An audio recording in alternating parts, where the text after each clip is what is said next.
What's up, BookTube? It's Leah Cooper, and today I'm bringing you a book review of The Mythic Dream, which is a multi-author anthology coming out from Saga Press September 3rd, so probably yesterday by the time I get this video uploaded. Edited by Dominik, Parisien, and Navah, Wolfe. I received an ARC copy of this collection from Saga in exchange for an honest review via NetGalley. All of my thoughts are 100% my own, etc., etc. So for multi-author anthology collections, and actually usually for short story collections in general, I like to individually rate each short story and then average them for my total rating of the book.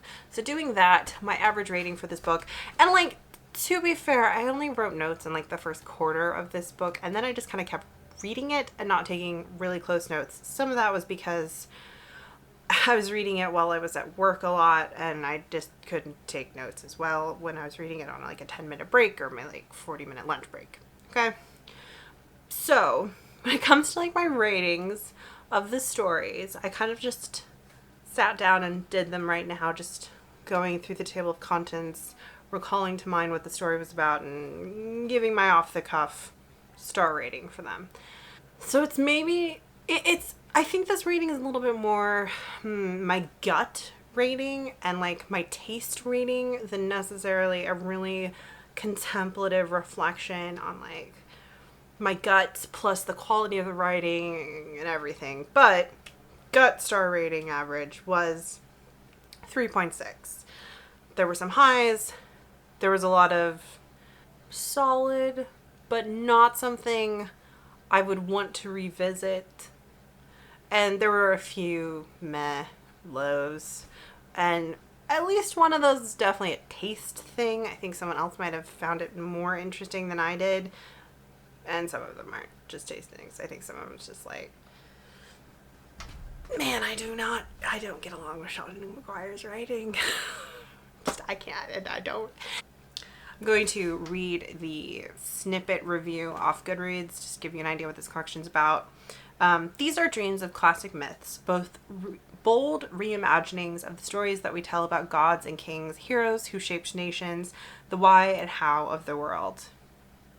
Journey with us to the fields of Elysium and the Midwest, through labyrinths and the space between stars. Witness the birth of computerized deities and beasts that own the night. Experience eternal life through curses and biochemistry. Bringing together stories from the world over, 18 critically acclaimed and award-winning authors reimagine myths of the past for the world of today and tomorrow. That is an excellent description of what this book is. It is 18 short stories by, frankly, a bunch of names you will recognize. They are speculative writers currently writing who have had a lot of buzz around them.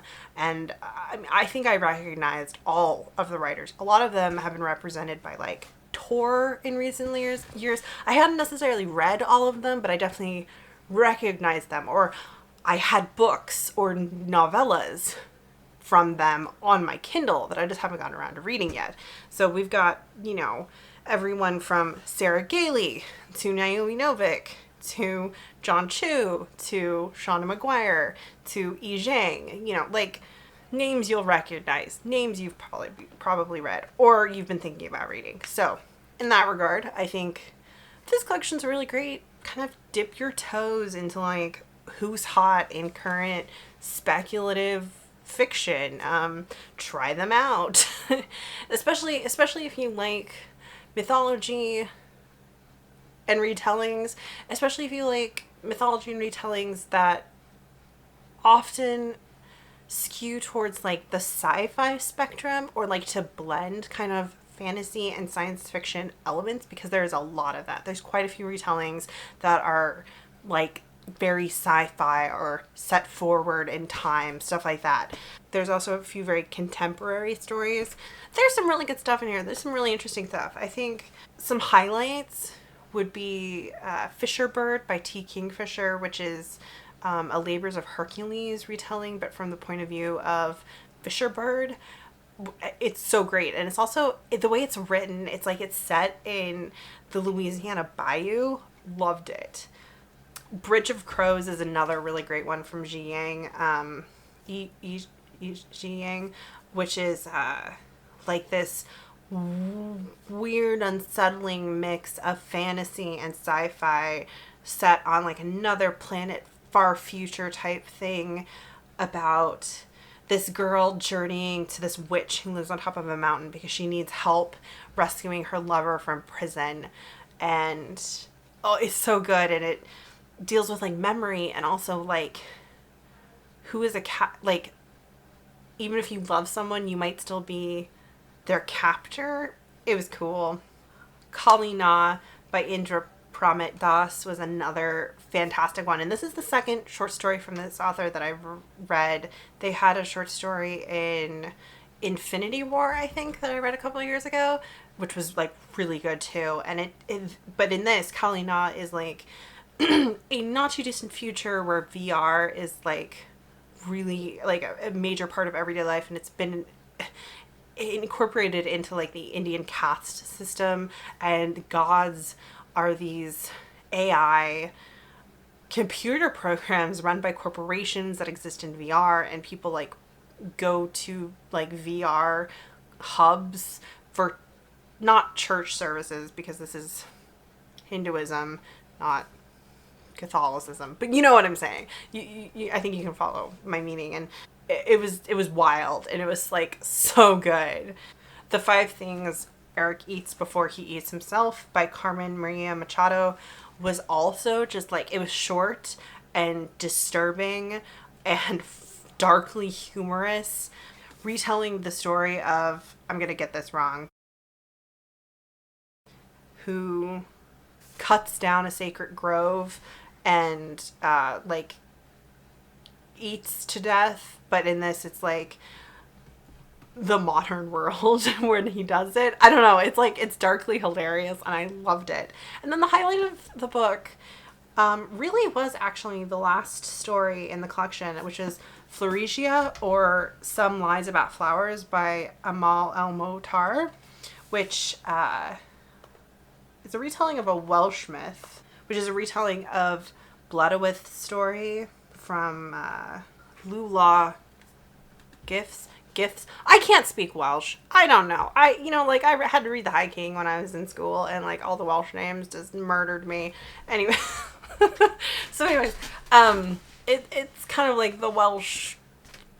It's part of some like math and Gwydion cycle thing. Anyways, about Math and Gwydion, who take a bunch of flowers and turn them into a wife for, I'm gonna butcher his name again, Lulu Gifts. I don't know, whatever, however you say that word, however you say that name.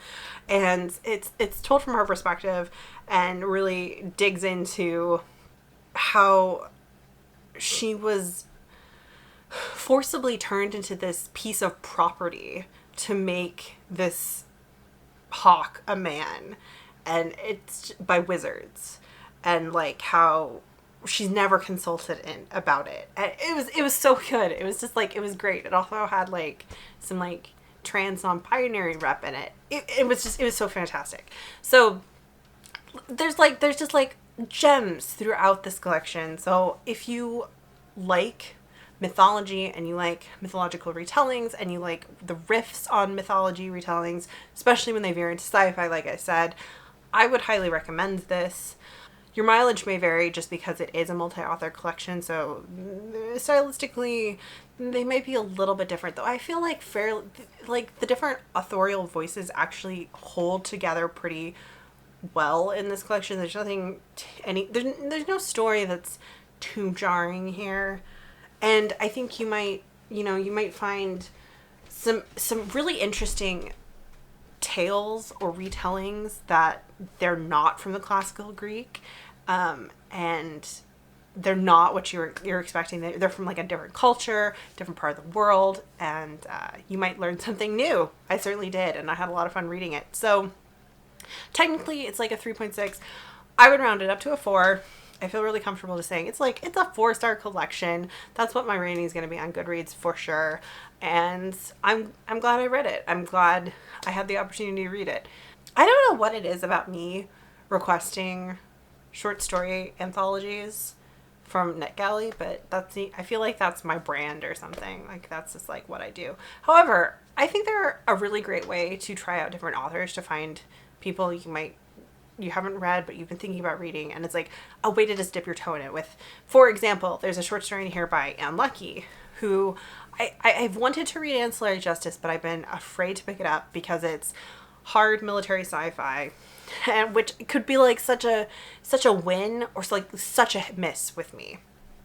And I really liked her short story in this collection. It was the second one, and it was definitely like, it had this weird sci-fi vibe, even though it was like a retelling of an Egyptian myth, and I really enjoyed it. And it's made me feel a lot more like I need to get my hands on Ancillary Justice. Like it's bumped that book up in my kind of like, I need to get my hands on that sooner rather than later. So that's one of the reasons I love to read short story anthology collections. Plus I just love short stories. So there you go.